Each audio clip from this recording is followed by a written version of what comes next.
I'm Kevin, and I'm joined by my co-host with Harrison Bader like hair. Yeah, it's a weird ordeal. Katie is just proving to be childish. Which is why I don't feel I would give $5 million to Jack Campbell. I don't know. Baseball is one of those sports where anyone who makes the playoffs really can be a contender. I think the Padres definitely do it. I don't think Donovan Mitchell gets traded. Kyrie Irving does have the track record of not being a great locker room fit, or even good locker room fit. Bader got some luscious locks. I gotta say it. This is Zach Bigley, the broadcaster for the Frisco Rough Riders, and you're listening to Outsiders Opinions with Kevin and Austin. You guys better subscribe. What's up, y'all? Welcome to our NBA Opinions of the Week. This season is picking up, and Media Day was just the other day. But Austin, this one presents, I actually had a debate with a friend about this because I am my friends are still Dallas Mavericks fans, and one friend is like, this team is better than last year's team with Luka, and I'm like, no. And I think that the whole Luka situation presents a lot of unfair expectations for Cooper Flagg.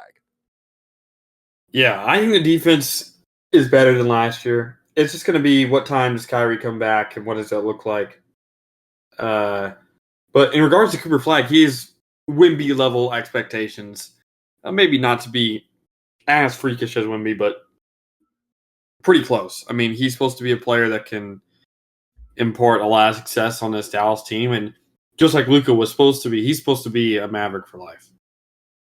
Yes, he is. And I think he will, because it'd be pretty, unless he leaves. But yeah, the expectations, he's a unique player like Wemby. I just think, like, I'm not saying he's bad. I just don't, he's different from Luka. I don't see him being the offensive threat that Luka was. Like, I still think he'll be a great offensive player, but to me, what makes Cooper Flagg great is his defense, in addition to his offense. But he's always going to be compared to Luka, and they're just linked by what the Mavs did, not for a trade for each other. So that's my thing. But I think the expectation should be someone that can handle the ball, but also can develop as a shooter, because whatever his expectation in the future should be, I don't see him being the lead ball handler on a team. He could eventually become that, but not as a rookie. Luka had a lot of flaws his rookie year, and I think Cooper Flagg will have some as well. What makes it better, Cooper Flagg should be a better player his rookie year than Luka was, just because of his defensive impact. It's no matter how good you are offensively, if you struggle defensively, you can be a liability. But if you're really good defensively, it's hard to be a liability, even if you're struggling offensively. And Flagg is just a great player, and I think he'll be solid on the offensive side of the ball to start his career. But I think that's why the Mavs need Kyrie back as soon as possible, and that probably won't happen until after the All-Star break at the earliest. But when they get him back, when they get Kyrie back, I think they are a pretty dangerous team, because their defense just looks extremely impressive with that lineup, and that will have enough scoring with Kyrie back in the lineup that they'll be able to compete. I think they are a dangerous team. I think with everyone healthy, and that mostly applies to Anthony Davis, they can be a playoff team and a top playoff team. I just don't see. To me, that team last year with Luka was the best team yet built around Luka. I disagree. The team last year, I don't think was as good as the year before. They lost a lot of pieces. I don't think Najee Marshall is as good as Derrick Jones Jr. I don't think some of those other guys they lost. Adding Clay, I don't know how that was not too productive last year. So I would still say that the year they had Derrick Jones Jr. when they went to the finals. Yeah, I think that was the best team they had around Luka. But yeah, it's just I think this year's going to be disappointing because I don't think it's going to be a seamless fit because you took the team that was built around Luca and removed that piece, and Cooper Flagg doesn't fit. Cooper Flagg fits into the Wait, defensive identity. but I disagree with that because we've talked about this before. Luka's an extremely difficult player to build around.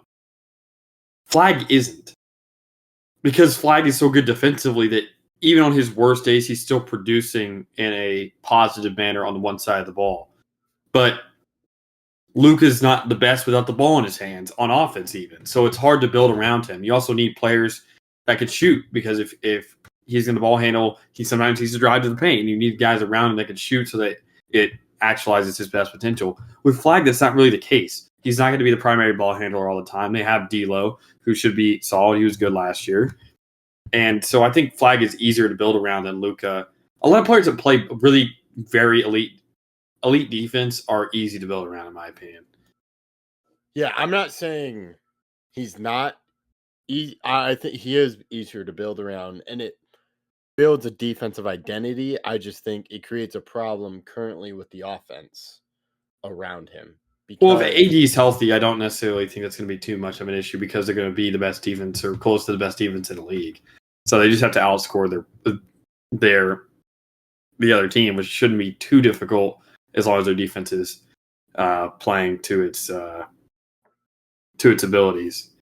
With Luka, you had the problem that whoever Luka was on had the potential, especially when like you're playing against the Celtics, where everyone can score and ball handle. That player is going to go nuclear potentially in that game.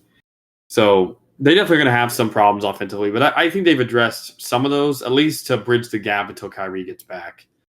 I think Flagg will be able to produce enough offensively to be dangerous, but not be elite. And then you have D'Lo, who gets you enough points, along with Clay. You still have PJ Washington.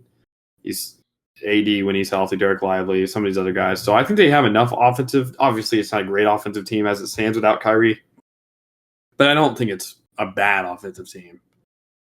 I don't think it's bad, but I do think the expectations for Flagg is he's one of the top scorers. Let's say everyone's healthy.